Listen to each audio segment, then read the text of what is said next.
Quais são os tipos de indeterminações que existem? Todas essas indeterminações você consegue resolver por L'Hopital, mas tem um detalhe importante. Por quê? Deixa eu explicar primeiro.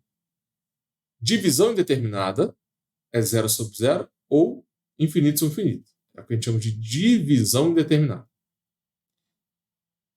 Infinito menos infinito é uma diferença indeterminada. Infinito vezes zero é um produto indeterminado. E existem ainda as potências indeterminadas. Ok? São esses 4 tipos de indeterminações. Aplicando a regra de L'Hopital, você consegue resolver cada uma delas. Mas, cuidado, porque você só pode usar a regra de L'Hopital numa divisão indeterminada. Sempre na divisão. É aqui que você aplica a regra de L'Hopital. Vou escrever LH. Quando aparece uma diferença indeterminada, você pode usar L'Hopital? Não pode.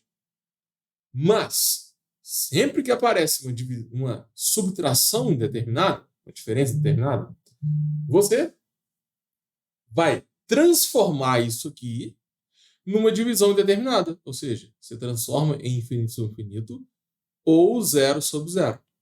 E depois aplica o L'Hopital. Então é um exercício mais complicado. Você manipula para depois aplicar a regra de L'Hopital. Entendeu? Como faz isso? Aí depende da questão. Se tiver fração, você usa NMC. Você também pode usar a regra de trigonometria. Enfim, cada exercício vai ser uma manipulação diferente. Só toma cuidado. Se você usar L'Hopital numa diferença determinada, você não vai passar em cálculo primeiro. Você transforma numa divisão para depois usar L'Hopital. Ok. Tem o terceiro tipo, que é um produto indeterminado. Pode usar L'Hopital num produto determinado? Não pode. Você só usa L'Hopital na divisão. Mas aqui é a mesma estratégia da diferença. Todo produto determinado, ele pode ser transformado numa divisão indeterminada e depois você aplica o L'Hopital. Como que você faz essa manipulação? Aí depende do exercício também. Mas todo produto pode ser transformado em divisão. É só você dividir pelo inverso. É bem tranquilo isso aqui. Não pode usar a regra de L'Hopital se você tiver um produto. Beleza? Cuidado com esse detalhe. Se tem infinito vezes zero e você usar a regra de L'Hopital, não vai passar em cálculo primeiro. Antes você tem que transformar numa fração. Isso tem que ficar bem claro. E por último tem a potência indeterminada. Quando você tem uma potência indeterminada, você também não pode usar o L'Hopital. Mas toda potência indeterminada vai virar um produto indeterminado. Essa aqui é mais complicada.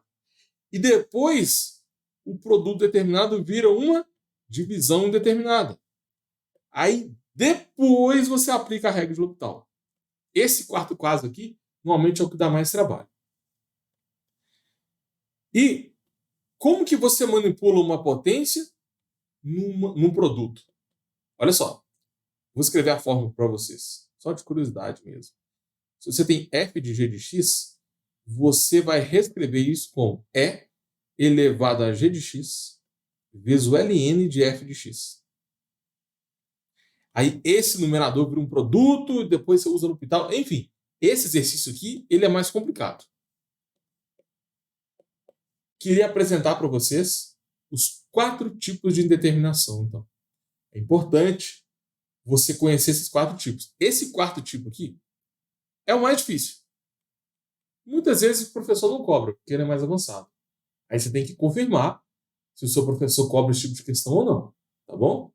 Dá uma pesquisada nas provas antigas e verifica. Se o seu professor não cobrar o quarto tipo, que é a potência determinada, não perde seu tempo com isso não. Tá? Já começa a estudar outras matérias aí. Agora, produto, diferença e divisão indeterminada, aí é mais comum. Essas questões são clássicas em prova. Quais são as regras de derivação? Para você aprender a regra de L'Hopital, você deriva de cima e deriva de baixo. Então, você tem que saber as regras de derivadas. Vou lembrar algumas aqui com vocês.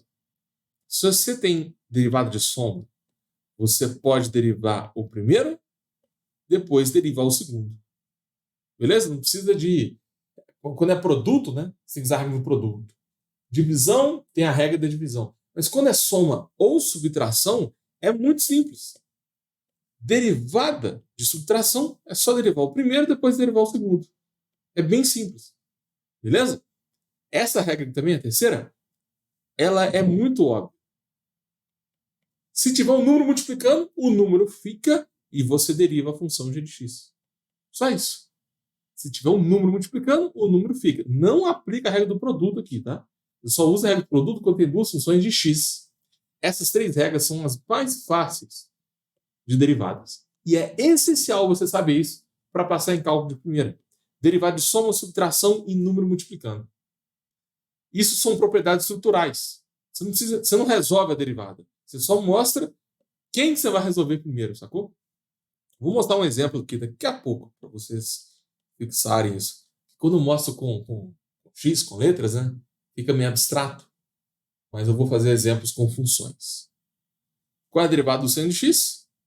Cosseno de x. Qual é a derivada de x elevado a a? A x elevado a a menos 1. Então, a gente vai usar nessa live aqui também essas duas derivadas. Derivada de seno e derivada de um expoente. Agora, bora fazer um exercício?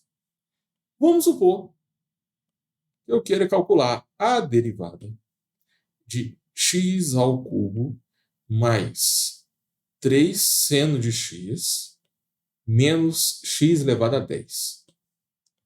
Vou fazer passo a passo. A gente pode, como tem várias somas e subtrações, você pode derivar o x ao cubo, depois deriva o 3 seno, depois deriva o x elevado a 10. Quando tem somas e subtrações, você pode separar. Agora, antes de sair derivando, tira a constante 3. É aquela outra propriedade. Tem número multiplicando, o número sai da derivada. Eu gosto de fazer assim, organizado, para ficar bem claro. Porque muito aluno que está no início não entende quando você faz direto, né? Porque isso aqui é mais para quem está no início. Porque quem já está acostumado a fazer derivadas já vai de cabeça. Derivada de x ao cubo, 3x ao quadrado. Derivada de 3 seno, 3 cosseno x. Menos derivada de x elevado a 10, 10x elevado a 9. Beleza? Eu derivei o x ao cubo, derivei o seno, mantendo o 3 multiplicando, depois derivei o x elevado a 10. Quem está com dificuldade, quem está no início de derivadas, eu recomendo fazer assim. Monta a estrutura da derivada primeiro e depois aplica. Tá bom? Agora, se você já está mais avançado, vai direto. Vai direto, o professor aceita, tá? Então, fechou? Para você passar em cálculo de primeira, é importante você saber essas três regras. Essas são as três regras mais básicas que tem. Não importa se você está num cálculo mais tranquilo ou num cálculo avançado. Eu te garanto que essas três regras vai cair para você. E só lembrando que todas essas regras você pode demonstrar pela definição usando limites. E tem a derivada de seno, derivada de x elevado a a. Mas tem várias outras regras. É muita regra, tá? Tem mais de 30 regras que você tem que saber de derivação. E depois você chega a integrar e você tem que saber essas 30 regras ao contrário. A matéria acumulativa, né?